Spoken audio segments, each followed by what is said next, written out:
stripes and bright stars through the perilous fight, o'er the ramparts we've watched were so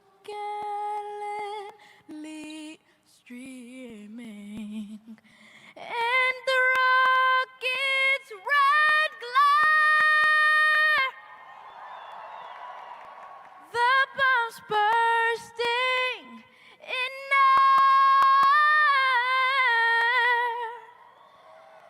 gave proof through the night that our flag was still there.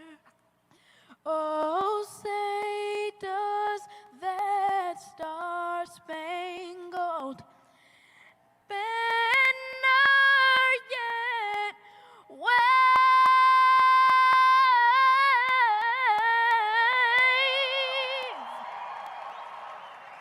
o'er the land of the free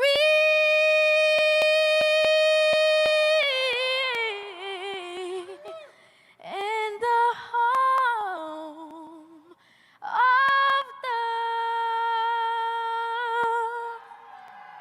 brave.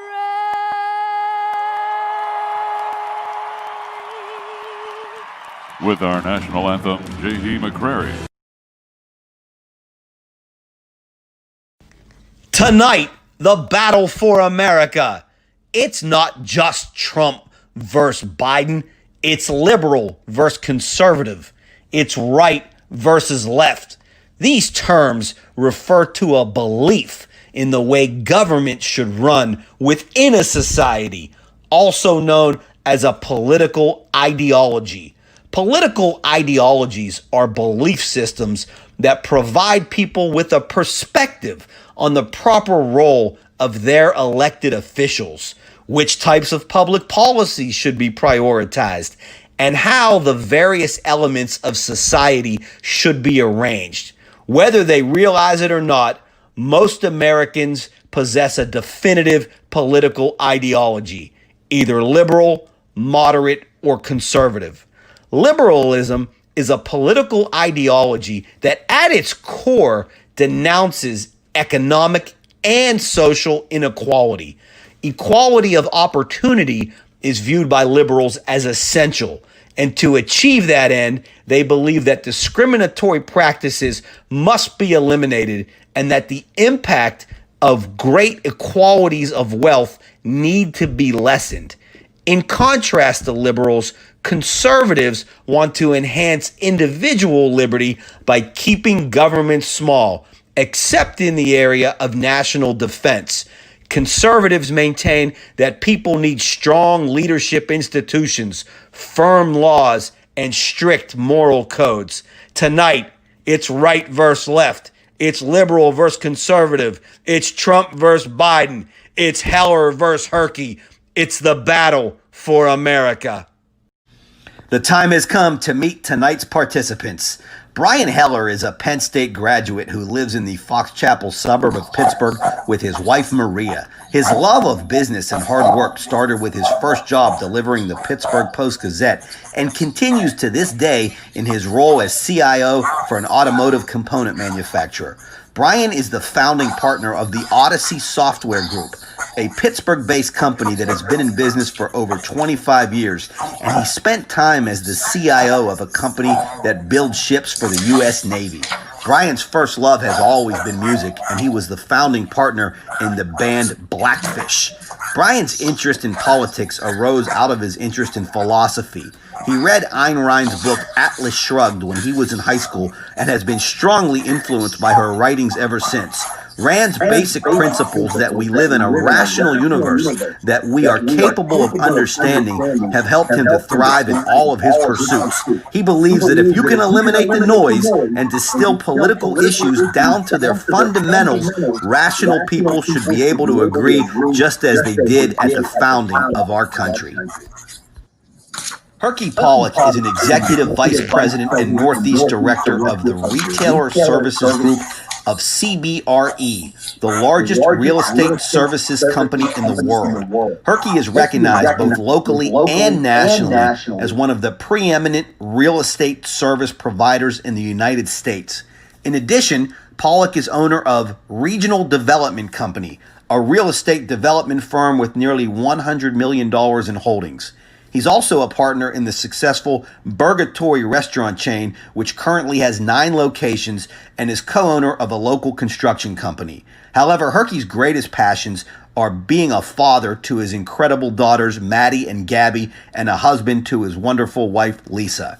HERKY is ardently dedicated to fighting for what he believes is the right path for the future of this great country. He strongly believes that this nation and our democratic system as a whole is being steered in a dangerous direction by Donald Trump, both domestically and internationally, and that we are on the verge of suffering irreparable damage.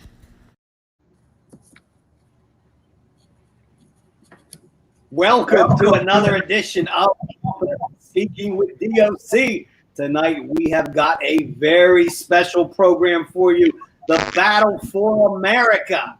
As always, this is a participatory program. If you are new to the program, it means that you are to add your comments and your questions, and we'll do our best to get them on the air. And if you can hit the share button, not only will that broaden the program's reach, but there's a lot of people out there right now that are just clamoring for Trump versus Biden. If they ever get on stage, will they be coherent? Tonight, we're going to be coherent, and it's time to bring on our guests.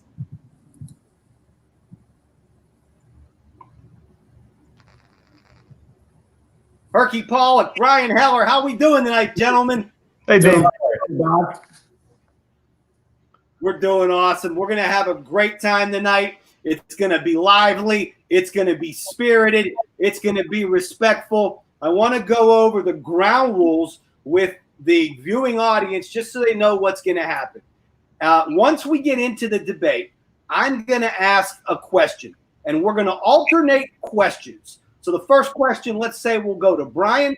Brian will have up to a loose minute to answer the question. HERKY will have 30 seconds to respond.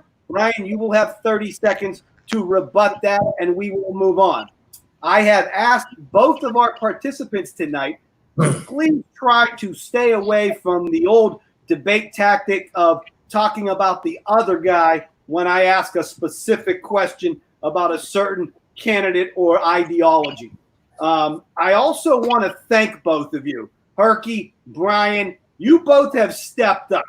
We had some that didn't step up. I appreciate that you did step up. It's courageous. You're putting yourselves out there, and I want you to know that I appreciate it. And when this is all over, once we're allowed to, we will all go out and have a beer together.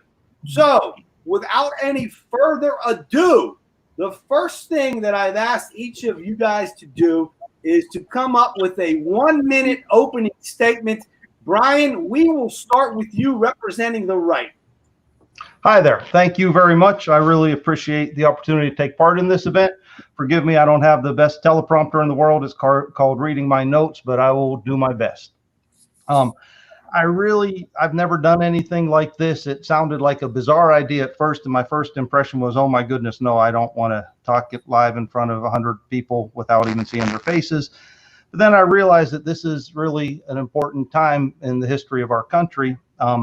Politics has always been crazy, but I have never, ever seen it this crazy. And quite frankly, I've never, ever seen this much very clearly at stake. So I think it's very important that we cut through a lot of the noise and hopefully establish common values.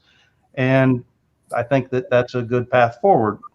So HERKY, I've never had the pleasure of making your acquaintance before the last few minutes in the virtual green room, but I really have no interest in tearing you apart in this debate, no matter what your views are. I really hope that we can speak in terms of basic principles and common values, and this might be the start of a friendship. I think that most people that I know in this country share pretty basic common principles and values, and it's really strange, but it's only when it comes to politics that all the mudslinging starts. So Most people that know me would say I'm an honest, decent, kind, and even charitable person. I'm sure people would say that about Herky and David, but then suddenly you say you like one candidate or another and all hell breaks loose. And I think that we just need not to have that noise. So one of the things that's a key issue to me is individual rights. Every single thing it seems like that we hear in the media and on political discourse has to do with this oppressed minority group and that oppressed minority group. It seems like you're not cool unless you can claim membership in some kind of oppressed group. I think all three of us are Jewish, but we only get to call ourselves white, at least on the forums. I always wonder why we don't have a space, because I want to be part of an oppressed group. But anyway, I think that the one group who has really, everything has gone dark on, and the smallest minority in the world is the individual person. And I think everybody is forgetting about the individual. And I think everybody is forgetting that each and every individual in this world should have the same basic fundamental rights. And once you go giving rights to groups, what you're generally doing is taking them away from individuals. So I like to look at every political issue in the context of what is the impact upon individual rights, because from what I learned back in school when they were still teaching it, this country was founded based upon the principle of individual rights. And that makes us unique, I think, in the history of the world. And I think that despite any flaws, because you got to acknowledge we've had flaws, you can't say we haven't had flaws, you get in trouble. But despite all of our flaws, I think that this freedom and acknowledgement of individual rights has been the driving engine of America's success and prosperity. Basically, people are very, very productive when they are free. And the opposite happens when they are not free. And you can look at every single socialist hellhole in the world to see that that's true. So now I've completely gone off of my notes, but Hey, Brian. yep. I wanted to probably up. Statement to 1 minute, and we're a couple minutes over here to get started. So let's. I appreciate your opening statement, Herky. Let's go with you now. Well, I appreciate that. Thanks, Doc. And I appreciate your kind words, Brian. And I will do my very best to keep this civil. I have no desire to fight on the internet in front of people and friends and family. And I share your sentiments. So good evening, everyone. As Doc told you, my name is Herky Pollock. I'm a father of two incredible daughters, Maddie and Gabby, and a husband to a remarkable wife, Lisa. Together, they are the center of my whole entire universe. I am not a snowflake. I'm not a socialist. Sorry to burst many of your bubbles. I'm not a Republican, although I've supported many of them in my entire life. I'm an American Democrat who loves his country, loves his city, and exudes pride over both of them. I've been asked by many, many people, myself included, why are you doing this debate? My answer is quite simple. I ache for our country. I ache for us, as I strongly believe that our country is absolutely going in the wrong direction under Donald Trump and the current GOP. The divisiveness, hatred, bigotry, polarization, and fear that pervades in our country must end. We are all taught from a very young age that we are one nation, under God, indivisible, with liberty and justice for all. I have two daughters. I want them to know gender equality. I have a niece who is gay. I want her not to fear discrimination and face discrimination and hatred in her life. I have many Black friends. I want them to experience the same world as I do, without hatred, bigotry, and discrimination. I'm proudly Jewish, and I do not want to ever walk around and be afraid for my life because of that. Robert Baden-Powell said, try to leave this world a little better than you found it. When your turn comes to die, you can die happy and feeling that at any rate, you've not wasted your time, but you've done your best. We owe it to our families, to our country, and to future generations to do so, and I fully intend on doing so. So tonight, I fully intend on winning this debate. However, my definition for just tonight, many of you know how competitive I am, is winning is to have my opponent and everyone else watching see this country through a different lens. And that lens is through somebody else's eyes. For one night, if we could take one step towards a greater understanding of how others experience the world and their circumstances, then we'll be one step closer towards leaving this world a better place, and this debate will be worthwhile. Thank you. Thank you, Herky. All right, gentlemen, it's time to get it on. First question will be posed to you, Brian. as I was preparing for our debate tonight, a friend of mine said to me, Doc, how are you going to start the debate? And I said, I don't know. I think maybe playing the Star Spangled Banner would add a nice touch. And his response to me was, are you crazy? You're going to play the Star Spangled Banner? Isn't that going to show? Isn't that going to appear as if you're favoring one side or the other? And my thought was, how in the world are we playing our national anthem favor one side? So my question to you, Brian, is why would somebody think that me playing the national anthem is actually favoring one side? The only answer I can give you is that I think that today's left has succeeded in turning all values completely upside down. I am very proud of this country. Generations, including of my family, have died to preserve the freedom that we have in the country, and the national anthem stands for this country. I don't know what place on earth is better than this country. And to me, people who want to turn their back or kneel to the national anthem of this country, I don't really know what's in their heads, but it doesn't make a lot of sense to me. Thank you. Herky. Yeah, I agree with parts of what Brian said, and I disagree with parts of what Brian said. And I think we all love this country. That's why we're doing this. And I don't think that kneeling for the national anthem or the Star Spangled Banner is disrespectful to the flag. I think it's time that we have equality. If you look at the Declaration of Independence, it simply states that we hold these truths to be self-evident, that all men are created equal, and that they are endowed by the Creator and there's certain unalienable rights, that among these are life, liberty, and the pursuit of happiness. In order to have those inalienable rights, in order to have equality, everyone must have the same rights. That includes all races, genders, socioeconomic, sexual orientations, and alike. So for me, it's about time that people take notice of the inequality that's going on in this country and try to change that before it's too late. So by making a statement during this national anthem, and I didn't kneel, I have you know that, and I also fully expected you to start this whole entire debate with Michael Buffer, so I'm a little surprised you used the national anthem. Copyright issues. At any rate, I think that having the people protest the national anthem is not disrespectful to the country. In fact, I think it's the foundation of our country. Brian, do you have a rebuttal for that? Yeah, I'm basically confused. I don't know that this country stands for anybody not having rights. This country was founded on the principle of individual rights. I would like to understand better what HERKY is talking about. All right, we are going to get into that and much, much more. HERKY, the next question is for you. Many people believe that President Trump is not only divisive, but racist. Let's take a look, and then I want to ask you a specific question. I am the least racist person that you have ever met. Donald J. Trump is calling for a total and complete shutdown of Muslims entering the United States until our country's representatives can figure out what the hell is going on. When Mexico sends its people, they're not sending their best. They're bringing drugs, they're bringing crime, they're rapists. We have our inner cities, African Americans, Hispanics, are living in hell because it's so dangerous. You walk down the street, you get shot.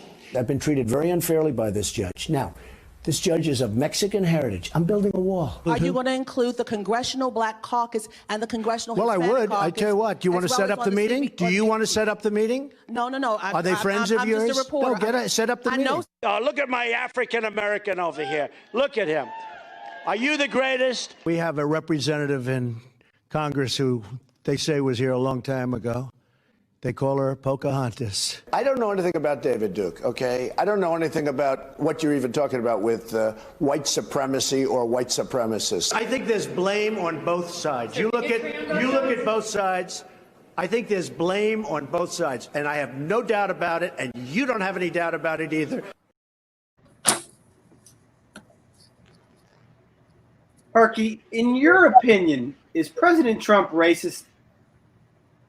There is no doubt. If I had to summarize Donald Trump's campaign, Donald Trump is running and campaigning on racism, hatred, bigotry, divisiveness. When Charlottesville happens, and he says there's good people on both sides, Tree of Life happens.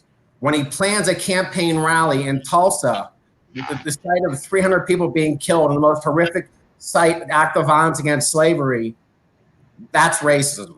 When he retweets white power tweets, that's racism. When he calls the protesters, the peaceful protesters along Washington Avenue, lowlifes and losers, that's racism. And when you have a campaign slogan that is identical to a swastika, that is racism. That is the foundation of Donald Trump's life. That's the foundation of Donald Trump's hatred. That's the foundation of Donald Trump's campaign.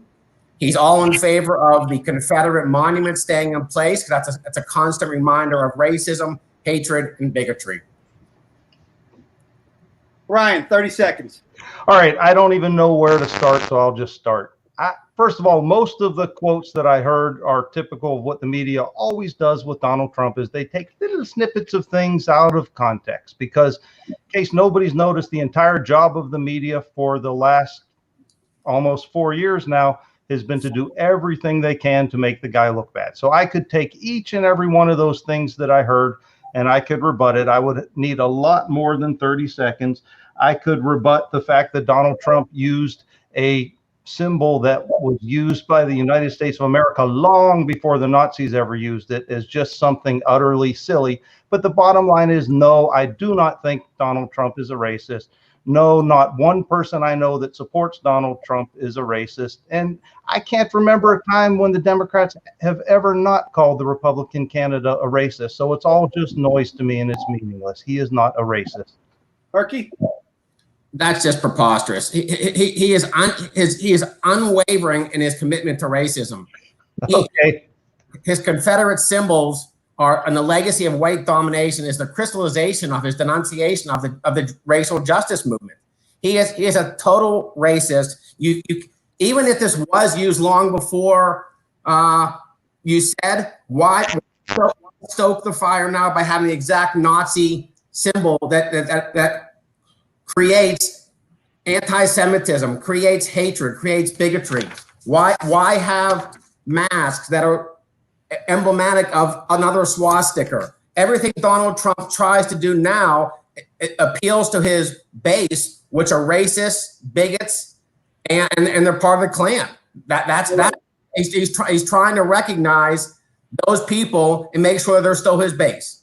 So half the country is part of the Klan. That's wonderful. Brian, let's move on to the next question here because Joe Biden does not get a pass in this area either. Poor kids are just as bright and just as talented as white kids. Biden flashback that he wants destroyed. Yes, it'll also leave the black community sickened at his absolutely racist comment. Iowa schools are better than D.C.'s schools due to a low black population. No, it's not a joke. The current 2020 presidential candidate, Joe Biden, actually said exactly that.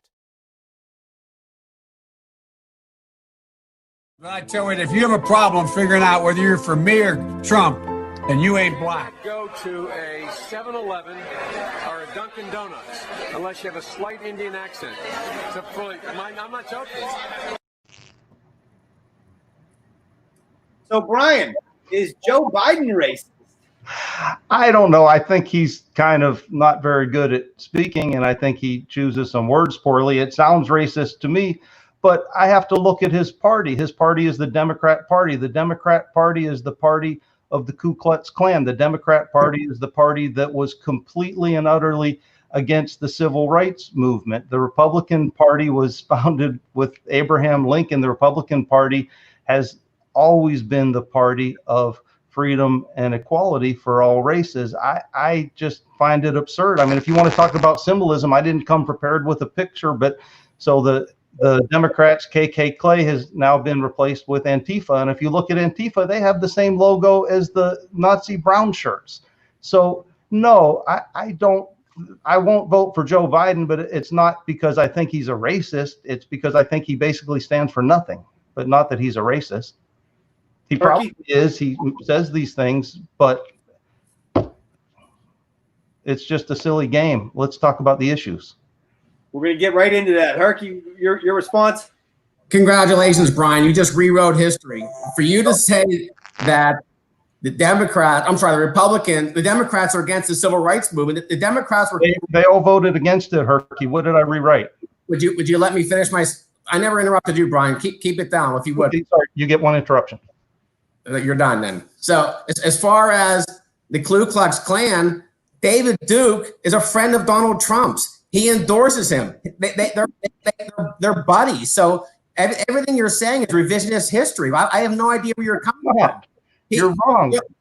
Hey, Brian, I'm not going to interrupt you. Give me the same respect. As far as Joe Biden's from a different generation than we're all from a different generation. There are jokes that he makes that are off color and not appropriate.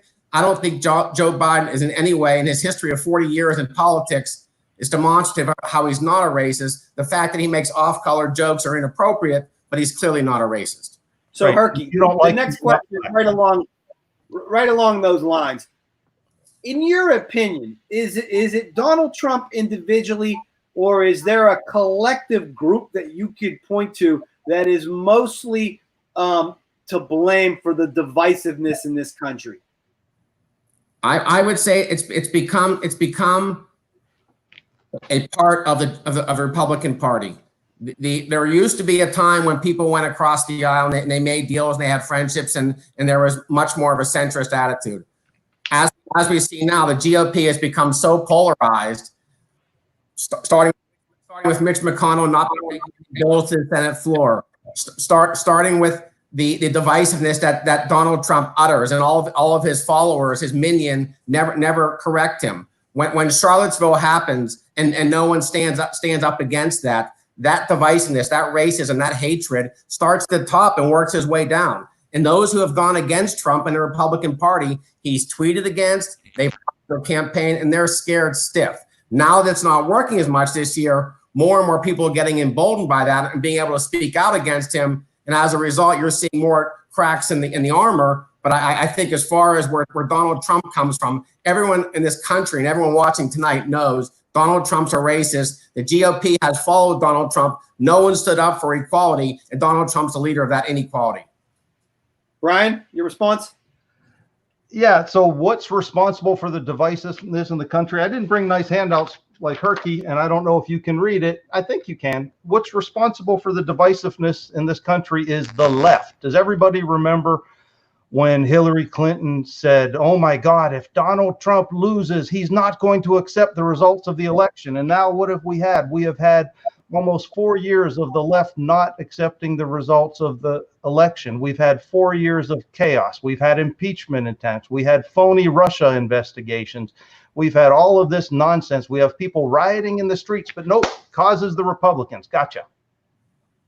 And oh, by the way, I correct you on what you're saying on Charlottesville, because what you're saying is ludicrous.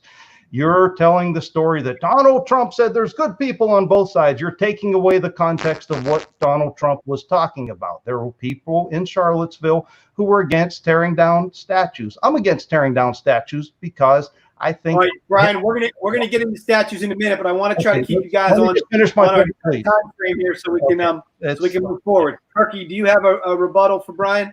Yeah, I'll keep it short and sweet. As far as accepting the election, the Democrats have accepted the election results simply because we don't agree with his corruption, and we keep finding time and time again with his corrupt acts, and everyone in his cabinet, and everyone surrounding him, many of whom have gone to jail or have been convicted of crimes. That's what we don't accept a president who thinks that he's above the law. So in terms of accepting the results, no one likes the fact that he's there, but we're not just going after him as a witch hunt. He's given that's great, Brian. Ample evidence and ample reason why, and he's been impeached, by the way, in case you missed that. And ample reason why, in fact, he has been corrupt.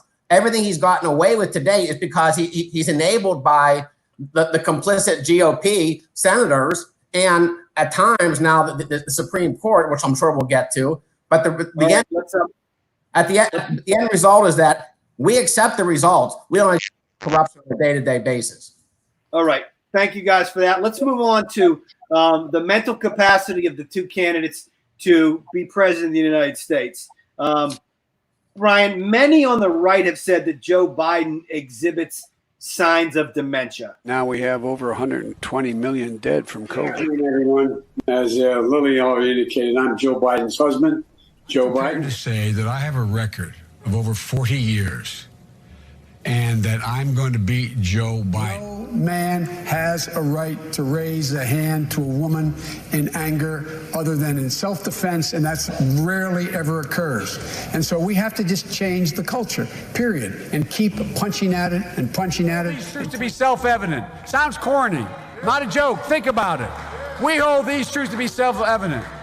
All men and women created by you would turn 82 at the end of your first term. You'd be the oldest president in American history. Are you willing, Churchill? Are you willing to commit? Make sure that we have no one going to jail for a drug offense. They go directly mandatory prison. This is my little sister, Valerie, and I'm Jill's husband. Oh, no, you switched on me. This is my wife. This is my sister. Brian, is Joe Biden mentally fit to be president of the United States? I don't believe so, but whether or not he has dementia, I'm not a doctor. I can't talk about it. But ever since I've seen Joe Biden, I've never thought that he was a very respectable person. I mean, going all the way back to, didn't he go out of politics for a while once because he was caught more or less verbatim plagiarizing a speech? Hasn't he been caught on record just completely lying about his college experience? I just don't know how anybody could possibly trust him. I don't see any substance there. I don't see any coherence there. I'd be terrified for him to be our president. HERKY? It's just unconscionable. I mean, you're gonna play the morality card of Joe Biden versus Donald Trump? Are you kidding me?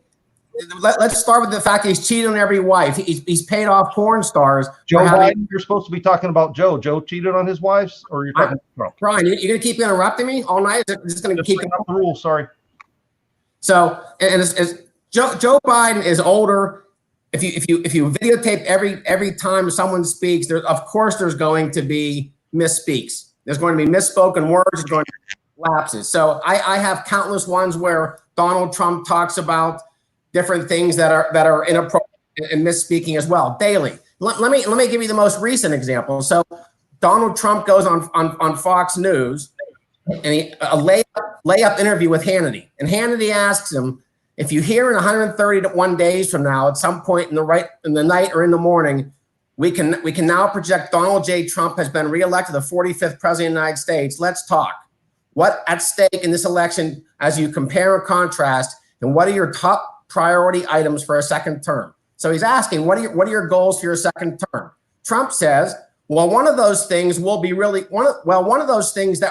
great, the word experience is still good. I always say talent's more important than experience. I've always said that, but the word experience is a very important word. It's a very important meaning. I never did this before. I never slept over in Washington. I was in Washington, I think 17 times. All of a sudden, I'm the president of the United States. You know the story. I'm riding down Pennsylvania Avenue with our first lady, and I say, this is great, but I didn't know of very many people in Washington. It wasn't my thing. I was from Manhattan, from New York. Now I know everybody, and I have great people in the administration. You make some mistakes, like the idiot. All he wanted to do was drop bombs on everybody. You don't have to drop bombs on everybody. You don't have to kill people. All right, HERKY, I gave you about 30 seconds over your rebuttal time. Brian, would you like to answer HERKY's comment there? He didn't really say anything, so I can't answer it. He also broke the rules, which doesn't bother me, but the question was really talking about Joe Biden, and he immediately and definitively pivoted to Trump, which we know HERKY's good at saying bad things about Trump. So I don't. We're going to ask HERKY about Trump now. Let's take a look. Normandy and the liberation of Europe. A brilliant star shone in the east, wise men traveled far. Really big beneficiaries. Whole state to be a sanctuary for criminal. To shield and shelter criminal. Look, wait. The members of our armed forces, and you understand that very well. And the internet, if you think about this, rich traditions of this peninsula. Expectations in the House for the midterm and midterm year. Waive all applicable state taxes despite these obstacles, Karen. The Central Command response and crisis response. President Franklin Delano Roosevelt as Hurricane Irma approaches. And he voted for Obama amnesty by a sleazebag lawyer named Abiante. That's what the United Nations. All right, Herky, is Donald Trump mentally fit to be the president?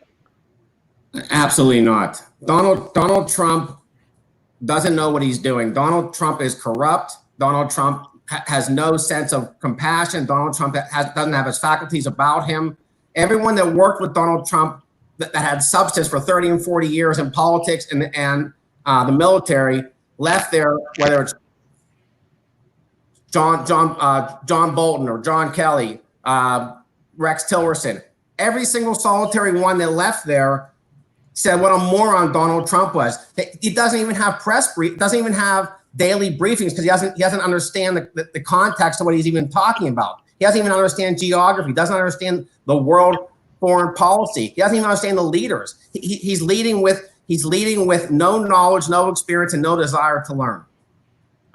Ryan? Wow, with all those handicaps, it's amazing how much he's managed to accomplish, and it's amazing he's been able to play the left like a Stradivarius and get done just about everything he's wanted to get done. I don't even know where you guys get this stuff, but I don't think any mere mortal human being could possibly have withstood the nonstop onslaught that's come from the crooked left for these past years and be standing on his feet and standing tall the way he is at this point. So I don't know what planet Herky's living on with those comments, but it's not the one I'm in. All right, let's try to stick to our time. Herky, do you have a rebuttal to Brian?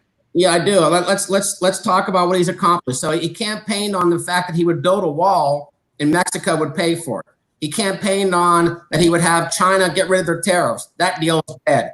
He campaigned that he would have Kim Jong-un give up his nuclear weapons. That deal is dead. 10 seconds. He spent the last 4 years kissing Putin's ass, like because he's under his thumb. So nothing. Right. Move on to the next question. Anything that they said he would want to accomplish. Ryan, this question is for you. A recent Quinnipiac poll showed that a whopping 59% of Americans don't believe that President Trump is an honest person. Do you feel that he is an honest person? And if so, please tell us why. I do feel that he's an honest person. I don't agree with that poll. I don't know which percent of America they've talked to. They've never talked to me. They've never talked to any of my friends. But of all the politicians I've ever seen, I think he's been the one who's been the most straightforward and brutally honest and pretty much not compromised in his actions. I don't know what Herky's talking about with regard to Putin, but I like Trump better than any politician I've ever seen up there. Herky. Mind blowing. How do you begin to say? I'm actually speechless. How do you begin to say he's honest? They have counted tens of thousands of lies every single solitary day, whether it's tweeting, speaking. Everything he does is a lie. And the foundation of his existence from the first day when he took office, and he lied about the crowd at his inauguration up until today is an utter. And he covers that up with more lies, more distractions, more lies, more distractions, and everyone knows that. The fact you don't think he lied. Right, let's move on to the next question. Herky, President Trump has refused to wear a mask in public and has consistently downplayed the virus.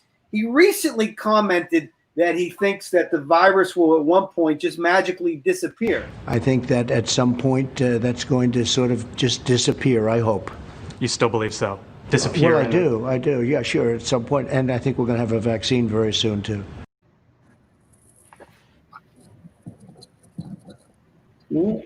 What grade would you give President Trump's handling of the virus on a high school grade of A through F, and why, Herky? I would throw him out of school. I'd give him an F. If you talk about the fact that 3.2 million people in the United States, as of today, have had coronavirus, with 140,000 deaths. The newest White House model is showing that 208,000 people will be dead by November. And the fact that Trump, because he's an egomaniac, won't wear a mask.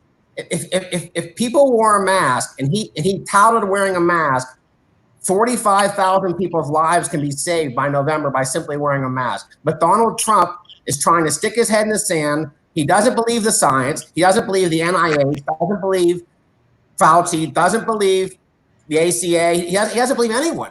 Donald Trump doesn't believe the science. So his end result is ignore it, hope it'll go away, lie about it, and have governors in the southern states change the data to show that the deaths are getting less and less, when in fact they're increasing daily. Brian, your response? Okay, so let me be clear. What is the question I'm responding to? The question is about wrong for not wearing a mask. Handling of the virus, A through F, and HERKY gave him an F. I would probably, with hindsight, give him a C. I think that, on the positive side, he did act quickly to close down the country. He was one of the first people to acknowledge that the virus was there.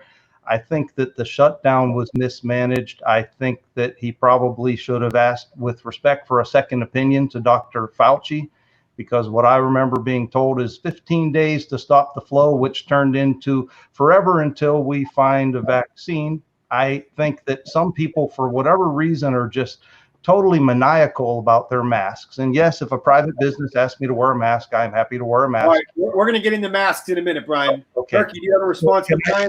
I really wasn't finished, David. Can I finish? Sure, 10 seconds. Okay. But the fact of the matter is, I don't know where HERKY is getting his study that he magically knows how many virus infections a mask will stop. But I have heard an awful lot of science against wearing masks. And I think it's a bunch of nonsense, and it's not a foregone conclusion that a mask is a magic fix to the virus. HERKY, 30 seconds. The study I'm referring to is actually a White House endorsed and White House created study. So here's Donald Trump. Slow the testing. Since the disease first cropped up, he's trying. I didn't say that. It was a joke. It was a joke. Hey, Brian, interrupt me again. You make stuff up. It was a joke. All right, Brian, let HERKY finish, Brian. Let HERKY finish. You done? For now. Okay. So he stuck his head in the sand. He sat on $14 billion in funds for testing, for contact tracing that Congress appropriated in April, has done nothing with that. He has no national plan for testing, no contact tracing, no isolating people with infections. He's simply saying it's going to go away soon. And you know what, Brian? It's not. What's happening right now, we're having a spike, and we're still in the first wave. We're still in the first 20-yard line, and we're the South, Texas, Florida, Arizona, it's skyrocketing. We had over 60,000 cases today. People are waiting an hour and a half with mile-and-a-half lines to be tested because Donald Trump and those southern governors are ignoring the science. All right, let's science move on and to letting it run rampant throughout the United States. HERKY, this one's for you. There are those on the right who believe that the mainstream media has an agenda and that they promote fear and that they want to portray current events worse than they might be to potentially hurt Donald Trump at the polls in November. Does this theory hold any validity with you, HERKY? No, it actually doesn't. The reality is that Donald Trump from day one, and this is a former Hitler tactic, is to undermine the media. If you get rid of the confidence in the media and you say that it's fake news, which has been his go-to from day one, people don't believe what's real news. And now it's gotten to a point where people are confused by what's real and what's not. And those who watch Fox are blinded by the reality of what they think is the reality of science and the reality of news. So the mainstream media is trying very hard to tell the true story. The reality is Donald Trump, no matter what is said is true and factual and scientific, blows it out of the water and says it's fake news, I don't believe you, you're lying, and moves on to the next question, says something preposterous, and then moves on to undermine the fact that all of media is fake media and all of news is fake news, so that he is the only person, he's the only person, 10 seconds, Herky. He's the only person that knows what's going on, the only person that's capable of telling the truth and what he's saying, despite the fact that everyone in his orbit says he lies, despite the fact that everyone on the side, and CDC and the NIH and don't forget the WHO, the WHO as well, and Fauci and Birx, all the people in his orbit say that he's lying daily. Okay. So the question to me to answer, I got lost in all of that. Yeah, the question basically is there any legitimacy to the right's claim that the mainstream media makes things appear worse to hurt the president at the polls in November? There is 100% legitimacy to that. The mainstream media has lost all possible credibility. They make stuff up even more than HERKY appears to, or HERKY gets his information from them, which is why most of the stuff he's saying is kind of nonsense. I don't have that long a memory, but I can remember that very early in this business, Trump stopped people coming in from Asia. And I can remember the Democrats and the media almost in unison telling that he was such a bad person for doing that. I remember Nancy Pelosi going and getting videoed in Chinatown, visiting the shops. I remember the commissioner, 10 seconds, Brian. The health commissioner from New York City going to some parade and talking about how great it was to get out. I remember Donald Trump mentioned hydrochloroquine, and God forbid that he should mention a drug. And now look what happens. It actually works. That's actually the next question. Herky, do you have a response to Brian? Yeah, I do. You keep bringing up he shut the door to Asia. You forget the fact that people were coming in from Europe and shut it down the country as well, because they were coming in from Europe. They were infecting New York. They were infecting Seattle. They were infecting all parts of the coasts. And as a result, that spread throughout the country. So yeah, he did shut the door to Asia, but he also, by the way, shut down the pandemic council, which Obama started, which had that been in existence, we would have known a lot earlier the ramifications of what's going on in China as we speak. All right, Ryan, actually, this question is for Herky. Herky, CNN reported the other day, and this really surprised me.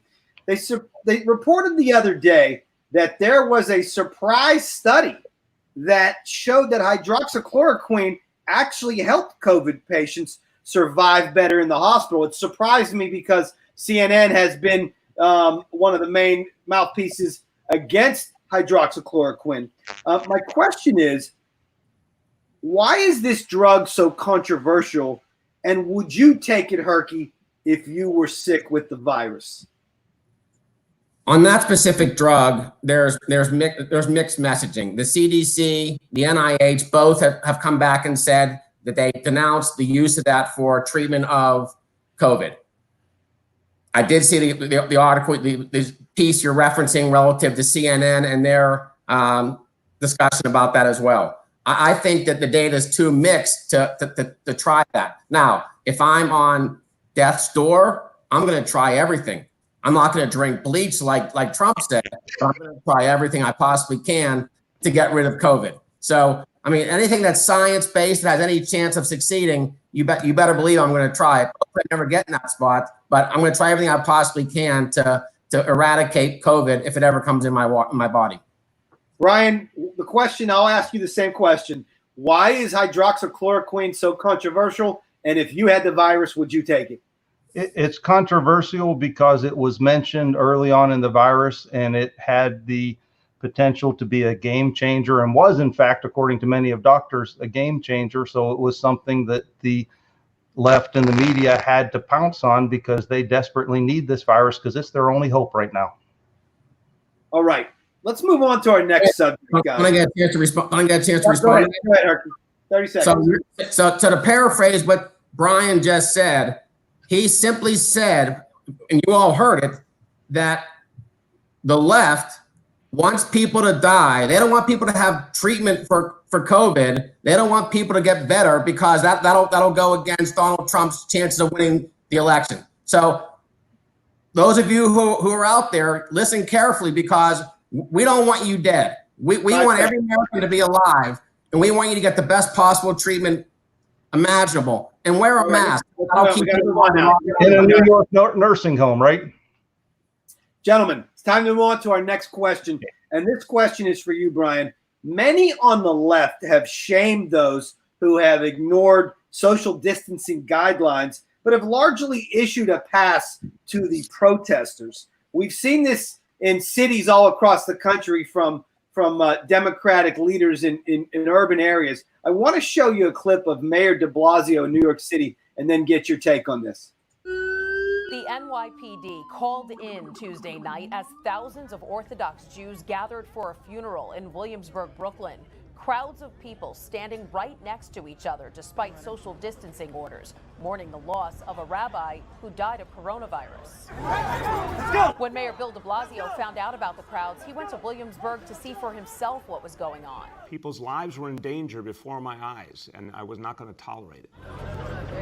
So he instructed the police to hand out summonses or even make arrests, saying in a tweet, "My message to the Jewish community and all communities is this simple: the time for warnings has passed." And this movement has developed organically. It's huge. It's urgent. You have to recognize a historical moment and allow some space. So my question, Brian, is, in that first clip, it looked like there was an Orthodox Jewish funeral, and all those gentlemen did have masks on, and the mayor was not happy about it, and he wasn't going to let that go on. But he made the decision that in the second clip, in his mind, there was a different moral standard. What do you think about that? Well, first of all, the moral standard should be that people are free and they're free to make their own choices. If you don't think it's safe to go out, stay home. If you think it's safe to go out with a mask, wear a mask, but it's not the government's place to force people one way or the other. Second of all, Bill de Blasio is not even hiding the fact that he is a communist. Bill de Blasio wants to tear everything down so he can install his communist utopia. I don't know why New York was dumb enough to elect a guy like that. I don't know why anybody suddenly looks for a rational course of action for a guy like that. I don't know why he has 1 ounce of credibility. I'd like to hear from HERKY why Bill de Blasio has credibility. That'd be interesting. HERKY, your response? My response is the response of the government is to protect the health and welfare of its citizens. When you say they have no right to tell you to wear a mask or not wear a mask, that's simply not correct. Much like they have every right to tell you to wear a seatbelt, to have you go through a scanner at the airport when you're boarding a plane, to take off your shoes, take off your jackets, not to smoke in buildings. Their obligation is to... Question, I don't mean to interrupt you, HERKY. The question was about, is there hypocrisy from our leaders that allow certain things to go on, but they don't allow other things to go on? So in other words, from Mayor de Blasio's perspective, was that unfair of him? Well, perhaps it was unfair. Perhaps it was hypocritical to blame one and not the other. I do think that 2 wrongs don't make a right. So I happen to think that both groups should social distance. I do agree with the protests in the streets. If they are social distancing, they are wearing masks, they are being safe and secure, they have a right to do so. I happen to think that in those instances that they were kind of going against the spirit of what it's going to take to kill this virus and to kill the curve as well. All right. Brian, do you have a response to HERKY? No. Okay. All right. HERKY, this question is for you, HERKY. What happened to George Floyd was horrific and should never happen in America, and it's happened, unfortunately, too often, and it has spawned a movement, a defund the police movement. I want to play a clip, and then I have a specific question for you. Congresswoman Ocasio-Cortez of New York put out a statement that she said defunding the police means defunding police. It does not mean budget tricks or funny math. It does not mean moving police officers from the NYPD budget to the Department of Education budget so that the exact same police remain in schools. That is not a victory. HERKY, when many people on the right see a comment like that from AOC that they think is just so radical a lot of people on the right get an opinion that if we put a Democrat in office, she already has so much street cred within that party that everything is going to shift further left. Do you agree with what AOC said? And I guess the next question would be, where do you stand on the defunding of police? All right, good question. Great question, actually. So AOC, I think there's a lot of great things that come out of her mouth, some things that are very extremist. So let's start with the fact that AOC was the youngest congressman youngest female congressman to ever be elected. That's one good thing going for her. She also went to BU, the same college that my daughter went to. That's two good things going for her. AOC has demonstrated that she's simply out for a progressive movement, and many of her ideas are very progressive to an extreme to accentuate her ideas. But by the same token, when you say that you fear that the country is going to go too far left, there were almost 20 candidates running for president on the Democratic side, and not one of them who were as left as AOC stood a chance to get elected or get nominated. So the Democrats, in their infinite wisdom, decided that someone more of a centrist, like Joe Biden, was the more appropriate candidate for the Democratic side, as opposed to someone like AOC, who does have some good ideas, but many of those are very far left. Ryan? So the question was about whether or not it was appropriate to call for defunding the police, I believe. Well, it was a two-parter. Really, the first part was about AOC and is a little too radical for some on the right, and that kind of maybe pushed some more not to vote for Joe because of the direction that the Democratic Party may be going. And then the second part was about the defunding of police. Okay, so starting the first, I feel very bad for HERKY that he probably wasted a lot of money bringing his daughter to a school that doesn't know how to teach basic economics. I hope for his sake that the problem is that AOC simply didn't go to any of her classes. I've listened to a lot of things she had to say. She doesn't even have the most fundamental, rudimentary idea of how a market economy works. She proposes things which make no sense whatsoever, which I think she just does for shock value. The whole defund the police thing, the only thing I can think of when I hear people standing up for that is, if anybody remembers being a kid and hearing the story of the Emperor's New Clothes, maybe one person says it and everybody's scared to just say this makes no sense, so they just go along with it somehow. It makes no sense. So when a school is bad, you want to give the school more money. When the police are bad, you want to take money away. It doesn't make any sense at all. Doesn't mean that there aren't ways that you could change the police, but defunding them doesn't really seem like a real sharp pencil in the bunch. HERKY, 30 seconds. I started out tonight with a premise of equality. If you're a minority and you've had the social persecution that minorities have faced around the country, AOC is trumpeting their cause.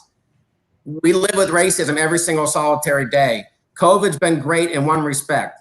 It's been a reset of our whole entire values, our whole entire guide to how America should live.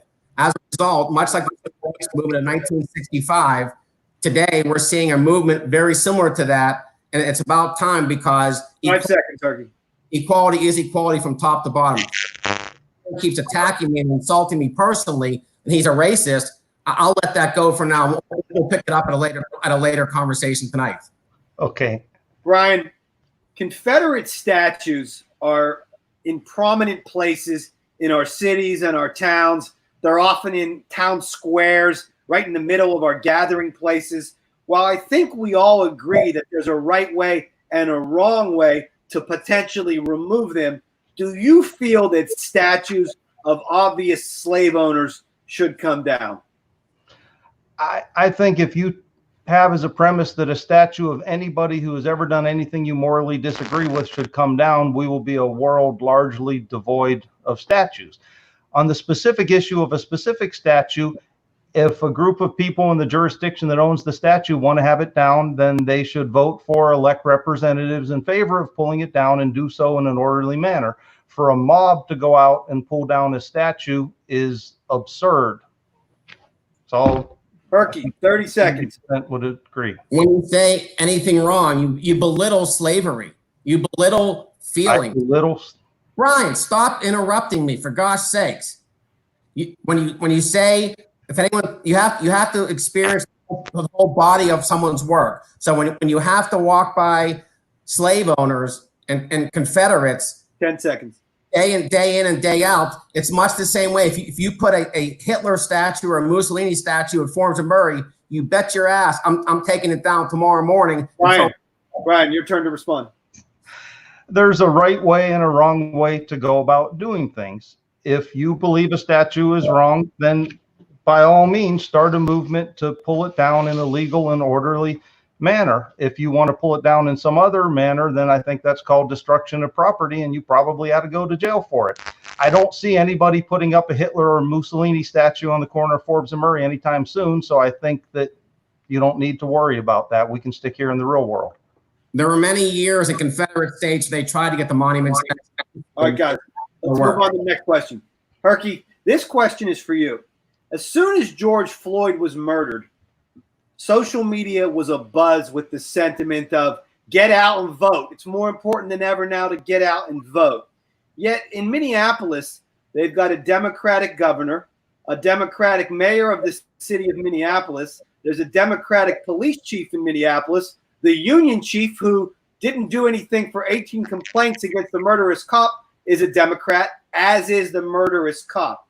And to take that a step further, Herky, we've seen incredible gun violence over the last month in our major cities, mainly New York, Chicago, Philadelphia, Baltimore, all with Democratic leadership.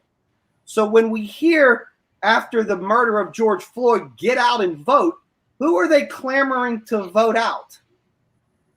You're talking about, good question, you're talking about the fact that the heartland of America, the American city, are the ones that have the most violence. And that's because it's the American city. The population's much larger. You talk about New York, Chicago, San Francisco, Los Angeles. Those cities have the most population, so they're going to have the most crime. When they're talking about voting somebody out, they're talking about evoking change so that racism is handled in a more meaningful way. Yeah, sure, you're right that they have Democratic leaders in those positions. It doesn't mean that across the board, racism is being dealt with in a meaningful manner the way it needs to be dealt with from the president on down. And the more he stokes the fires of racism, divisiveness, hatred, that trickles down and empowers white supremacists and people who are racist, like Brian, to come out of the closet and stoke their racism. All right,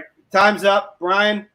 Okay, first of all, I want to address head on. So this gentleman just accused me of being a racist. That's the most absurd thing I have ever heard, and I have to say that it's offensive, but it's not surprising because if you don't have any intellectual ammunition for anything you're saying, you might as well just break out the race card.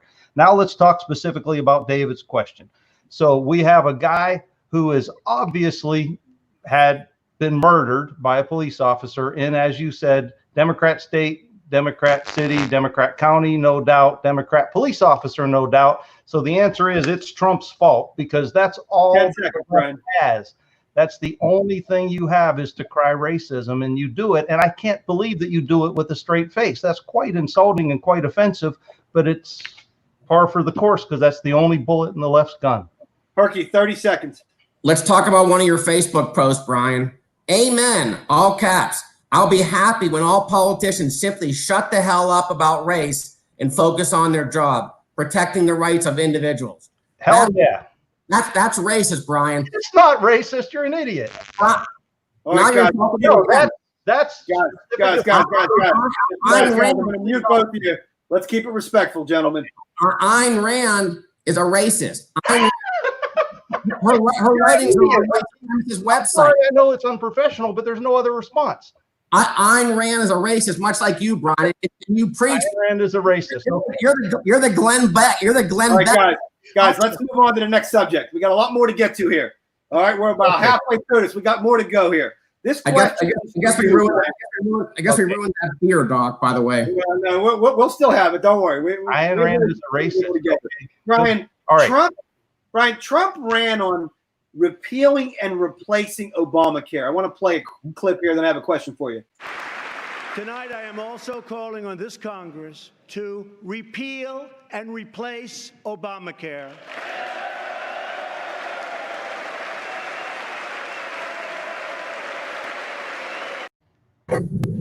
Now, Brian, that was from the State of the Union 3 years ago.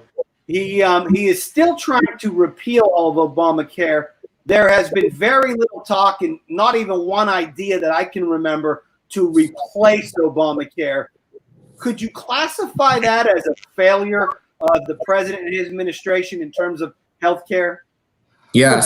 The president himself does not make laws. The president himself does not pass laws. I believe there's been a lot of effort, but I think your specific question is that there hasn't really been talk about what to replace it with. How about just replacing it with the free market? There's a solution. Done. HERKY, your response? 25 million people today, Doc, don't have health insurance. We're in the heart of a pandemic when 3.2 million people have tested positive for COVID. We're going to have 200,000 people dead, unfortunately, by November, or if not more. Him trying to replace Obamacare is going to kill 23 million more people, because if you have a pre-existing condition like COVID, it's not going to be covered under insurance. He's offered up no alternative policy other than to eliminate Obamacare because he hates Obama, and no matter what Obama put out, he wants to get rid of it. He's had almost 4 years to eliminate Obamacare. He hasn't been successful, like everything else he's tried, and he's offered up no alternative solutions to Obamacare. He hasn't even said free market. He said nothing to solve the problem. We're going to have almost 50 million people dead if he wins, and the Supreme Court, in their infinite wisdom, had dissent, even though he controlled. Time's up. Time's up, Brian. I'm just trying to keep up with the math. First, it was 25 million people dead. Then it all of a sudden switched to 50 million. Why don't you just say 120 million people dead? I said 25 without 50. I said 25 numbers up. You're down with 23 million with your insurance. You're just making stuff up. Okay. I'm not. You are. That's. All right. Go ahead, Brian. Give me your response. Let's move on. Let's move on to our next question. Okay. This question is for you, HERKY. Just this week, the Yale program on climate communications came out and showed quite a difference of opinions on climate change between the two parties. There was not a single state where the majority of Republicans agreed that Congress should do more to address global warming. Yet that opinion was the consensus among Democrats across the board. What should America be doing, HERKY, in regards to climate change that we're not doing right now? This is science. I know his side of the aisle doesn't believe science. So let me tell you what the Intergovernmental Panel on Climate Change said. Their words exactly. Scientific evidence for the warming of climate system is unequivocal. 99% of climate experts agree that humans are causing global warming. Observations throughout the world make it clear that climate change is occurring, and rigorous scientific, that's scientific with an S, Brian, scientific research demonstrates that the greenhouse gases emitted by humans and their activities are the primary driver. Period. Ryan, you've got 30 seconds. Okay, well, I made a note there because I was always wondering. I remember scientific method and a bunch of stuff from school, but now I've learned that if you want to prove something is scientific, you just say the word science a lot and you say it loud. I would like to know, first of all, at what period maybe in history the climate wasn't changing. I would like to know who these 99% of climate scientists are. And, you know, quite frankly, I think that the entire climate change issue is pretty blatantly a political issue. Isn't it funny how the solution is always let's get rid of business, industry, capitalism, and so forth? I think it's a bunch of hogwash. HERKY, 30 seconds to respond. It's like talking to a wall. Global temperatures have risen. How much? How much? The oceans have warmed. Sorry. Shrinking ice sheets in the glaciers. Decrease growing ice sheets elsewhere. Hey, Brian, shut up. Hey, guys, keep it clean. Come on, let's go. Let's keep it clean. Sea levels rise, and the extreme events we've had are tenfold. So what we're experiencing now is climate change, well worse, and our present climate change is 20 to 50 times faster than any time in Earth's history. All right, guys, we're going to move on to another subject now. Brian, this question is for you. Okay. The economy was roaring prior to the virus, pre-pandemic, right? We had record low unemployment. We had record low African-American unemployment. We had record low Hispanic unemployment. The stock market was absolutely soaring. Yet many Democrats feel that the economy was still only working for the rich. Representative Ilhan Omar last week called for a total dismantling of the U.S. economic system. Let's take a look, and then I want to get your take on this, Brian. As long as our economy and political systems prioritize profit without considering who is profiting, who is being shut out, we will perpetuate this inequality. So we cannot stop at criminal justice system.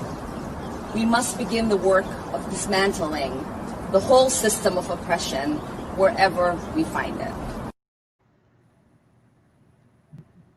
I guess that comment speaks for itself, Brian. Your thoughts, 1 minute. Yeah, it's terrifying that somebody in the United States of America and the government, no less, would be making comments like that. And, you know, as much as this debate's clearly gotten off the rails, I guess I just want to get back to a pretty fundamental point. This country was founded on the basis of individual rights. When she talks about getting rid of the market, what she's inferring is that that means that someone else is going to decide how to distribute wealth. And that someone else is probably going to be her. And whatever she thinks is bad now, I can't imagine how bad things are going to get when we put someone like her in charge of distributing wealth. I think we need to get back to being a country based upon individual rights. And there is only one system appropriate for individual right maintenance, and that's capitalism, where everybody is free. So this woman is against the free market, and that means she is actually for slavery. HERKY. Yeah, let's talk about equality again, because that's the foundation. And Brian thinks everyone's free, but if you're starting, HERKY, the question was about Ilhan Omar's comments about dismantling our economic system as it is today. There's a lot of intrinsic racism in our system today. There's a gender gap where white women and women alone make 82 cents for every dollar that white males make. White males are making the laws. The PPP, as an example, billions and billions of dollars went to corporations and white individuals, and 7% went to minority ownership and minority individuals. The tables are slanted against minorities to catch up. There was $150 billion in corporate tax savings in 2018 alone from the 2017 Tax Cut and Jobs Act.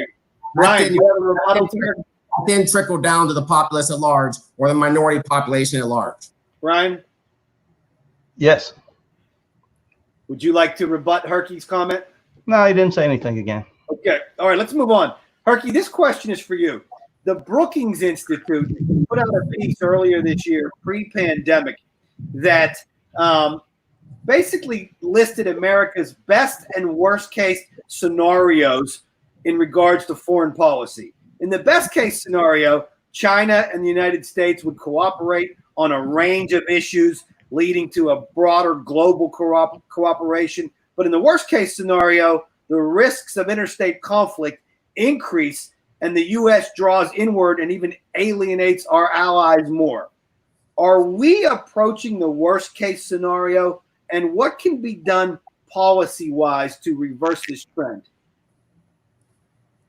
Donald Trump has done more to destroy our relationships internationally than any president in the history of the United States. We no longer have allies. That is why it's been shown that our relationship and our trustworthiness we've dropped 17 different countries. We've fallen 17 points in the last 3 years since Trump's become president at our trustworthiness reputation around the world. NAFTA, which he had to blow up because Obama blew it up, because Obama created it. We have the current policy is not working. The Russia is a disaster because Putin's doing whatever he wants, including meddling in the elections. The Select Committee on Intelligence in the United States Senate said that Putin is meddling in the elections, not to mention the fact that he's killing our military. Donald Trump does nothing except rewards him because when Donald Trump took office, Donald Trump wants to build hotels there. It was concluded by our intelligence committee that a Russian spy unit that was hired by Putin 5 seconds. Paid members of the Taliban to kill our soldiers. Trump's done nothing. Our worldwide reputation. Okay. Once again, HERKY's far enough off track. Could you remind me of the crux of the question so I can stay on? Yeah, the question was about foreign policy, and really, okay, I remember now. I'm there. Okay. Yeah, I don't know what to say about foreign policy. I've never understood why we deal with countries like China, with countries that don't respect the fundamental individual rights of their people, with countries that have concentration camps, with countries that sell body parts of their people. I wouldn't be trying to compromise with those people. I wouldn't be a member of a United Nations and sit at a table with people like that and let people like that be passing judgment about me. I would stay as far away from people like that as I can. As far as HERKY's comment about Putin, and I don't know if there's any piece of news on CNN HERKY has ever seen and not believed. It's really fascinating. I always thought adults. All right, let's give HERKY 30 seconds to respond. Okay.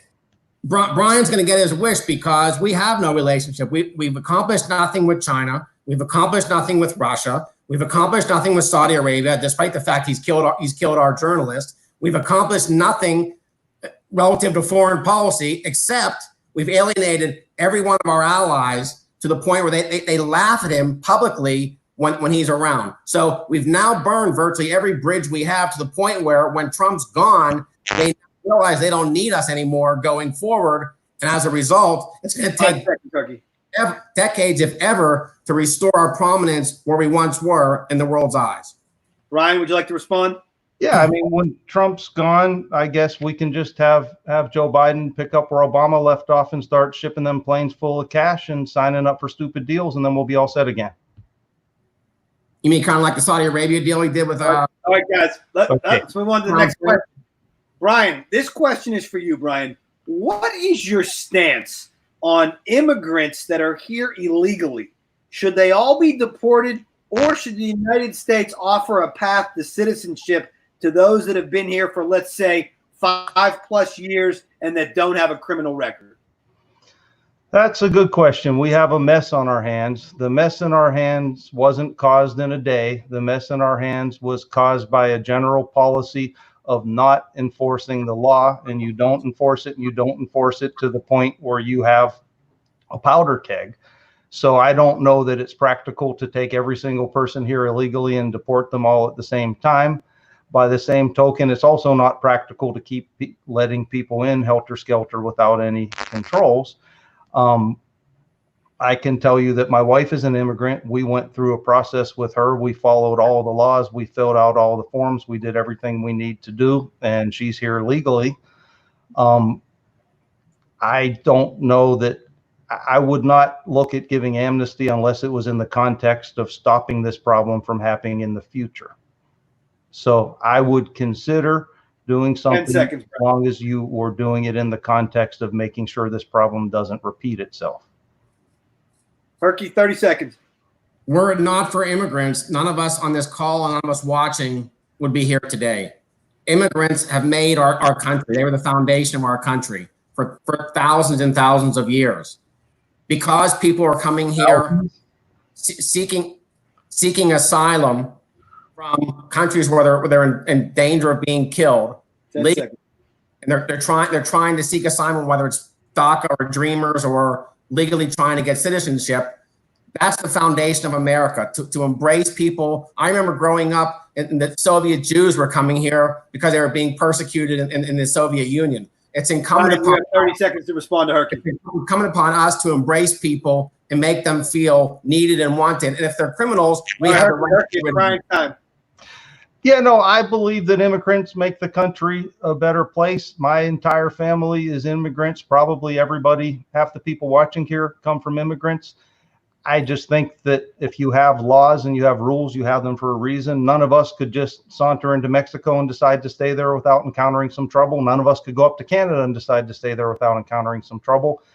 I think if you have a law and you're not going to enforce it, you need to either get rid of the law or you need to enforce it. So it's an impossible situation the way it is. Fair enough. Herky, this question is for you. Wait, can I respond? Sure. So there were laws, Brian. There still are, by the way. It's DACA and Dreamers, and the DACA laws are on the books that Obama put in place. So those people who were coming to work from Mexico and avoiding persecution were able to work, get a 2-year work visa and stay here and be safe and secure as long as they didn't commit any crimes. Those laws are on the books as we speak today, and they can't get rid of those laws. All right, Brian, you want to respond to that? Despite the fact that Trump tried. If it's a law, and you believe it's a law, that's fine. All right, It is a law. All right, guys, next question. We have a bunch more stuff to get to. The audience is clamoring for more from you two. Great stuff.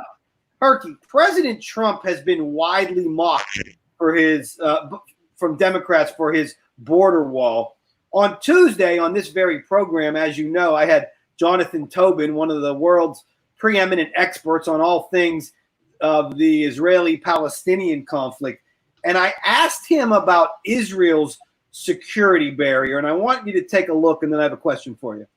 Now, in June of 2002, Israel announces a security barrier, a wall.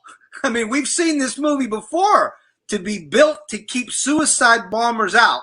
Jonathan, how much of the wall got built, and how effective has it been? But to the answer to your question, did it work? The answer is absolutely. It made it difficult, if not impossible, for Palestinian suicide bombers to enter Israel freely. So, Herky, why is a border wall? We know it can be effective for what it's trying to do. Why is it not a good idea on our southern border? 1 minute. Well, to compare us to Israel is, I think, not a fair comparison. Israel lives every day of their lives trying to save their lives and to live to see another day. People are coming at them from all around them, trying to kill them. To have a wall from Mexico to the United States is an entirely different animal. We've already seen with the billions and billions and billions of wasted dollars, people still can go under the wall. And I saw a video this week of 2 girls in their teens climbing the wall in 9 seconds to get to the top. So if people want to get in the country around the wall or over the wall or under the wall, they're going to do that. I'm all about border security. I'm all about keeping the undesirables out of the United States. The wall is not the solution. People are still finding ways, and people can still easily get in the United States. To waste that money, and build a wall, which is a monument to Donald Trump's ego. And by the way, Mexico never paid for it. It's preposterous and a colossal waste of money. Let's bolster. Right, time's up. Brian, you have 30 seconds. I don't have trouble with building a wall. Defending the country and protecting the borders is one of the most fundamental roles of the government. You can argue, should it be a wall? Should it be this? Should it be that? But I certainly don't see anything wrong with a wall.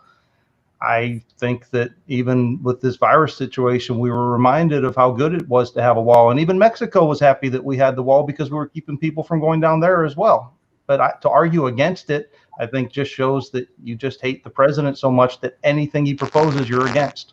All right, Herky, 30 seconds to respond. Yeah, speaking of a wall, it's pretty ironic that the fact that we're trying to keep people out of Mexico, but we've done such a piss poor job with the pandemic that we can't leave our country and go to Europe. So we now have a wall around us that we can't leave the United States and go to the EU, which everyone wants to do. And because they know, and by the way, they've allowed China to come in. They've not allowed the US to come in because Trump's done such a poor job with the pandemic. And millions of people are dying with no end in sight. They recognize that, and they've said, we're going to wall off the U.S. They can't come visit us. So there's your wall for you. Okay, base our self-worth on what the EU thinks of us. That's brilliant. Nice. Let's move on to the next question, gentlemen. And this question is for you, Brian. Speaking of Israel, a recent Gallup poll found that most Americans, with the exception of the far left, are very pro-Israel or mostly pro-Israel. But the one group in America that is not as staunchly pro-Israel is the far left. Brian, what's going on with the liberal Democrats and their position on Israel? I wish I fully understand. It's kind of like being liberal or being to the left just causes all of your values to eventually go in reverse. So we have Israel, we have a strong ally, we have the only fully modern, fully civilized country in the Middle East that we can count on, and the left is against them. I'm at a loss for most things the left does, and that's one of them. Herky, 30 seconds to respond. It's not that they're against. Here's the issue. 59% of the American Jews have a college degree or higher. Most of Trump supporters don't have a college degree. Why they're not in favor of that. If you look at why most American Jews don't support the Republicans and support Trump, because Israel, for better or for worse, is low on their priorities. They much prefer health care, gun violence, Social Security, Medicare, the economy, immigration. Those are all much higher priorities than Israel for American Jews. They're also better educated. They're more sympathetic to social causes. They're much more liberal in their thinking than they are the Republican Party. Brian, 30 seconds to respond. Yeah, well, I think that it's not going to get Herky and his party too far trying to insinuate that all Trump voters are uneducated. I know some terribly well-educated Trump voters, including myself. Second of all, it's kind of weird to me that he's describing that the left has this value system where they can just sort of like say, well, Israel's just not as important. I have fundamental values where I think that human life and human rights 5 seconds, Brian. So I don't know how I could flush Israel down the toilet just because I'm more concerned about getting free health care. It doesn't make sense to me, but I don't live in that world. All right. I didn't say it was unimportant. I said it was. I need to let's move on to the next question. I need to make a quick comment here as I am perusing the comments on Facebook. I've been bashed by both sides for being biased against both of you. So just so you both know, You're doing a good job. From reading the comments here. Just so you know here. All right. This question is for you, Herky. Our country has seen from my family. Not from your family. All right. Take it easy. I don't know. It's not your last name. Take it easy on him, guys. Herky, our country has seen way too much gun violence, mass shootings, too many killings. Most Democrats would like to see stricter gun control laws. A recent 538 poll, surprisingly, at least to me it was surprising, showed that Republican politicians are much more resistant to additional gun laws than actual GOP voters are. This is in large part probably because of the politicians appealing to the extremes of their base. What additional legislation, Herky, would you like to see put in place to help stem gun violence? I want to start by answering that with the root of the issue. The root of the issue is the Second Amendment. And everyone doesn't understand the Second Amendment exactly because let me read you what it says. The Second Amendment talks about that the possession of firearms by felons and mentally ill or restrictions on the carrying of dangerous or unusual weapons is prohibited.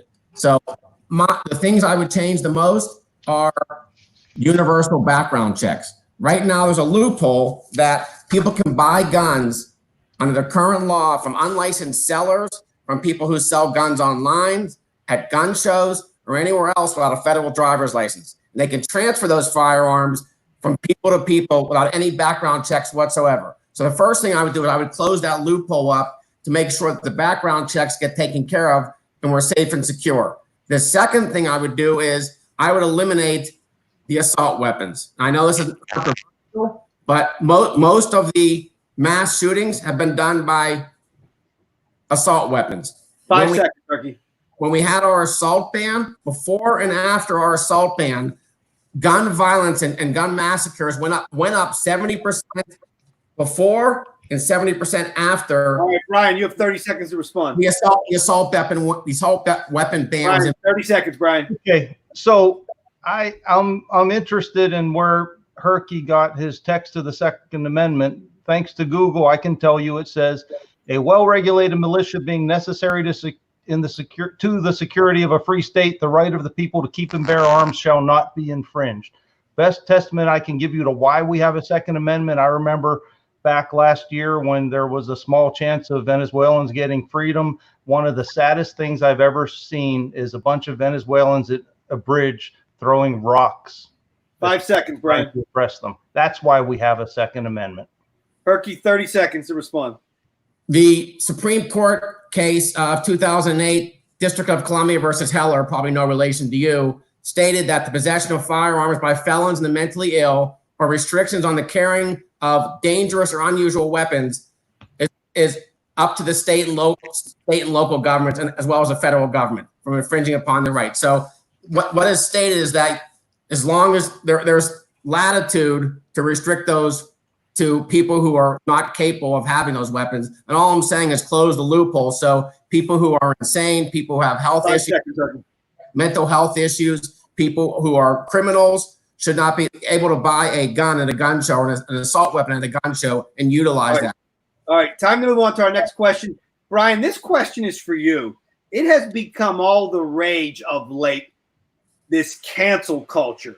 It kind of started as a boycott to celebrities and famous people when they shared a controversial opinion or they acted in a certain manner, but it has now moved on to regular people who maybe have shared a disagreeable opinion online, where a mob has called their job and has tried to get them fired and ruin their livelihood.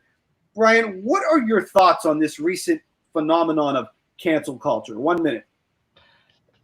I mean, it's basically pretty silly. And, you know, the game is you find one thing that someone has done in their past and you use it to string them up and lynch them, basically. Unless they happen to be a Democrat, and then whatever they did is okay. So blackface is terrible. But if you're a Democrat, we'll let you slip through with that because we need you.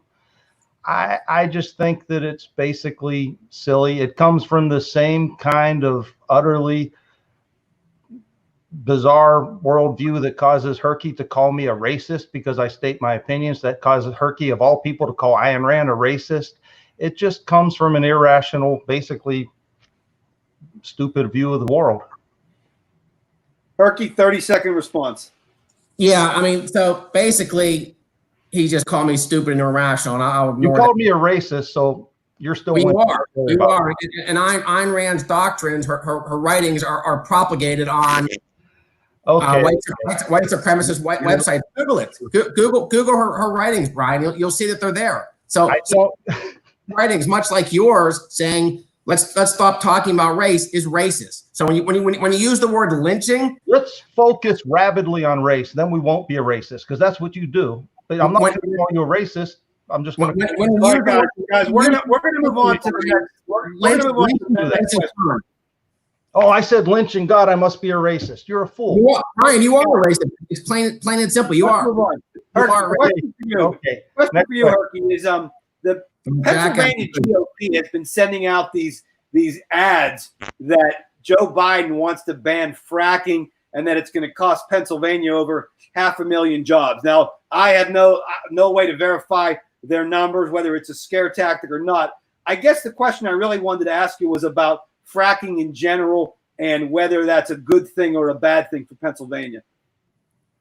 I don't have strong opinions. I do know that the science, once again, shows that there are inherent health risks that go along with fracking. So if the science shows that there are inherent health risks, and that is the measure is lives versus livelihood, I always side on the side of life. It's like the pandemic. So if it saves lives, I don't care if it's good for the economy.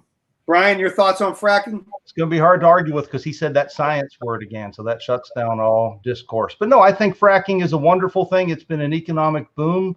If you want to know how good fracking it is compare Pennsylvania to what's been going on in Western New York. If their governor would also allow fracking, they might be in an economic boom too.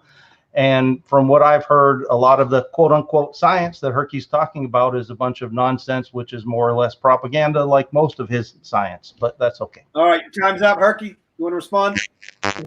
My comment on science is intellectually correct. It's been proven time and time again. Brian can't quote any scientist, legitimate scientist. He actually quotes on his website people that own MedExpresses in California as his scientists for his arguments about why the pandemic was the greatest political hoax ever perpetrated in the United States, which is preposterous.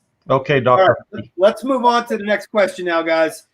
This question is for you, Brian. Brian, President Trump seems to have a loyalty problem right now. Let's take a look. Now leads the president. He's going to be your president. Why do you think you're losing, Donald? Because some people don't love me, maybe. It's because you've got a loyalty problem. Loyalty problem. They're in your campaign. They're in your campaign. Your White House. Your White House. In Congress. In Congress. Even your own family. Your own family.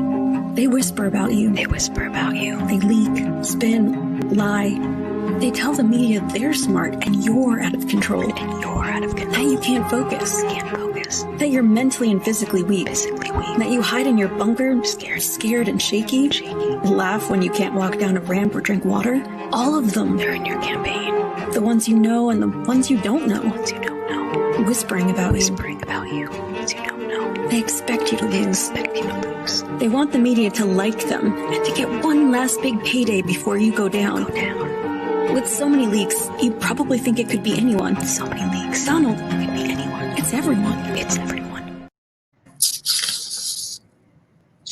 Now, Brian, for a guy, that video was clearly put out by President Trump's political opponents, but for a guy who clearly values loyalty, it's been obvious that so many that were close to him or in his administration over the last few years have either left on their own or been forced out and then have turned on him. Why does he have such a problem with loyalty, Brian? 60 seconds. I would ask, I mean, I don't know of a single person that supports him that has a problem with loyalty. I know that the media wants people to think he's falling apart. The media desperately wants you to think he's losing supporters, just like the media wanted people to think that Hillary was going to win. But I'm not seeing it. I can't speak for why any individual person does or doesn't do what they do, but I can say of the people probably watching this that support them, I doubt any of them have had their loyalty shaken at all in recent history. So I'm not buying it. Herky, 30 seconds. John Bolton, John Kelly, Jim Mathis, Rex Tillerson. Everyone that leaves his orbit says how deceitful he is, and there's no loyalty at all in the whole entire White House. They tell you that no one around him likes him. They're afraid of him because once they leave him, he threatens them and he threatens to undermine them, and his mass mob goes after them. But anyone that's worked in his orbit for any period of time tells you what this guy's DNA, what this guy's character is. There is no loyalty. The only person he's loyal to is Donald Trump, and maybe Ivanka. Right. Because he thinks he's hot. Right. Yes. Oh, you have a response for not really. It's all just basically silly. Everybody who's going to leave a company or leave something is going to have something to say. But the fact is, go to a Trump rally if you want to see loyalty. All right. Herky, this question is for you. We've been around politics for 40 years, Brian, and let's move on. Herky, let's move on to the next question now. Let's move on. In order to keep this moving, we got to follow the structure, gentlemen. All right, so much has happened already this year in 2020 that I almost forgot that President Trump was impeached to start the year.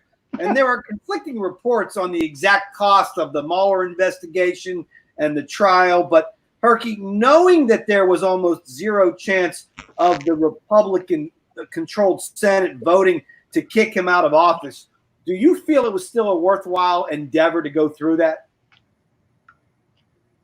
The man said himself, I could walk down and shoot someone in the streets of New York and not be convicted. The fact that he has Mitch McConnell defending him and in bed with him and the cronies behind him, you can't give the man a pass on corruption. If the man's corrupt, you have to take him to task on it. You can't just ignore it. They've ignored so many things, and the fact that he wasn't going to get thrown out, you can't ignore that fact. You have to still uphold the law because the man broke the law. I'm excited about the fact that the state of New York now can get his tax returns, and we'll see what actually happens with him breaking the law once again. And today's verdict was fantastic, 7-2, with two of the people voting for it were actually his appointees. That shows you the depth of the corruption that Donald Trump has, because they know he's trying to be above the law and undermine our whole entire Constitution. All right, time's up. Brian, 30-second response. We're coming down the home stretch, fellas. Okay. So we're talking about the impeachment. The impeachment was a total joke. They released the transcript of the call he actually had. There was never a basis for the impeachment other than it's just another piece of ammunition that, should I go through them all? There's Russia, failed. There's impeachment, failed. Yes, Herky, there's COVID, failed. Suddenly, let's say it had nothing to do with anything, but once it came, you better damn well believe they were trying to pin it on him. Why else all the politics around it? They are desperately trying to get rid of him to the point where they will try anything. They did not. 30 seconds, Turkey. They did not release a transcript. They released a writing of what they said was on the call. They didn't even release the call. As far as Russia, the Senate Intelligence Committee stated unequivocally that Putin meddled in the 2016 election to get Donald Trump elected. Everyone's out there agreed with that except for one person, Donald Trump. So and the Mueller report. As far as his corruption, it's been proven time again. He's protected at least for another 4 or 5 or 6, another 6 months by Mitch McConnell, and then the Senate's going to flip, and we'll see what happens when Donald Trump's out of office and up for trial and perhaps treason. All right. Forward. All right, it's time to move on. Brian, this question is for you. Democrats have mentioned that they would like to see the entire country be able to vote by mail in November because of the coronavirus. And the Republicans think, as this meme kind of shows, that mail-in ballots are a recipe for voter fraud. Should all Americans, Brian, be allowed to vote by mail in November? No. I mean, what I do for a living is I create systems and I implement systems. You don't create a brand new system at the last possible, I guess I'm mentally weak because I have gas. You don't create a brand new system at the last possible second and then implement it without testing and expect anything but a disaster. This is yet another reason why it's obvious that even if the Democrats didn't invent COVID, they would have if they could have. All the way back in March, they were already trying to say that they wanted to use this as an excuse to bring in mail-in balloting. They are terrified about Trump's election. They don't have a chance at winning without voter fraud, and they will try anything. And it's blatantly obvious. It's not even a question. Herky, 30 seconds. There is zero evidence of voter fraud. It's not zero. Is that like saying science? Hey, Brian, do me a favor. Shut up. There's zero evidence of voter fraud. It's not something new created at the end. We've had mail-in balloting for many, many years, including Donald Trump used it time and time again. His family used it time and time again. It's part of our society. It's no different than mailing in your taxes. It's very safe. It's very secure. It's a way for Donald Trump and the GOP to have voter suppression, much like having fewer voting booths in the black states, the Confederate states, because they want to stack the deck. This is all about voter suppression, all about corruption, so that when Donald Trump loses, he can contest it by saying there was voter fraud by mail-in balloting. All right, Brian, 30-second response. Election after election. Well, I don't know where you get your evidence that there's never been any voter fraud. I've seen a lot of it. What about that in Philadelphia? All right, Brian's turn to talk. What's that? Oh, I was just letting Herky know it's your turn to talk. Oh, okay. Thank you. No, I can take care of myself. I don't know where Herky gets his information. It's pretty obvious why the Democrats want to have mail-in ballots. I don't think it's necessary. If people can go to a restaurant, if people can go to a demonstration, they can go to a voting booth. Last I checked, they can't go to a restaurant because of COVID. So because of our Democrat governor. All right, guys, we're gonna wrap it up with one last question, and then I have closing statements from each of you coming. So this closing statement is for you, Herky. Trump won the Electoral College in 2016, but he lost the popular vote. You can see the map of America there. The red is the counties that Trump won. The blue are the counties that Hillary won. Having said that, Hillary clearly won the popular vote by almost 3 million votes. A similar scenario played out in 2000 with Bush beating Gore in the electoral vote, but losing the popular vote. Now, there's been quite a bit of talk from the left that it's time to do away with the Electoral College. Where do you stand on that, Herky? 60 seconds. Yeah, I mean, this is not sour grapes one way or the other. I agree with that, actually. Why should a vote in New York be more valuable than a vote in Alaska? Why should someone who lives in Pittsburgh have more clout than someone who lives in Iowa? It should be one.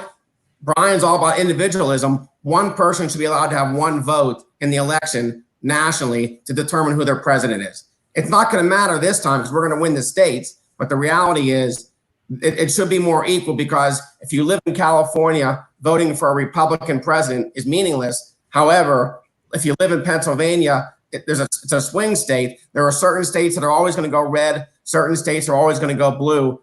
Our president shouldn't be determined by 6 or 8 states, which it all comes down to every single solitary time. Ryan, 30 seconds. Yeah, I think the electoral college was really something brilliant that our founding fathers did. It kind of goes in line with that. Everybody wants to say that we're a democracy. We're not a democracy. The democracy itself is terrible. In democracy, the majority can enslave the minority. In a democracy, the majority can have the minority do whatever they want. By having the electoral college, we have insurance that all interests across the country have representation. I think Herky, 30 seconds response. I learned something new tonight. I didn't know we weren't a democracy. Thank you, Brian. I appreciate that. We're a constitutional republic, sir. I stand by my statement that the popular vote should rule, because one vote should be for one person determining who's our president. And it shouldn't be based upon geography. It should be based upon the United States in total. All right, we're going to get to closing statements in 1 minute, but hang with me tight, guys. I got to give a quick plug for what we got going on next week on the program. Next Tuesday night, we've got the CEO of Pure Pen, Gabe Perlow. Pure Pen is a medical marijuana growery that supplies product to all the dispensaries in Pennsylvania, and that should be really interesting. And the next Thursday night, my man Kevin Gorman from the Pittsburgh Tribune Review. We got sports coming back. Kevin also hosts a show from time to time on 93.7 The Fan on radio, and I'm looking very much forward to the shows we have next week, and maybe a little less contentious, but I hope you guys will turn in. All right, I'm going to give each of you 60 seconds to wrap it up with a closing statement. Herky, we're going to start with you. You're on. Well, I appreciate the opportunity to do this, Doc. Sorry at times it got heated. I tried very hard to keep this more of a centrist debate. I think that clearly through all my facts and statistics and science and evidence and studies that I've shown again this evening, I did that.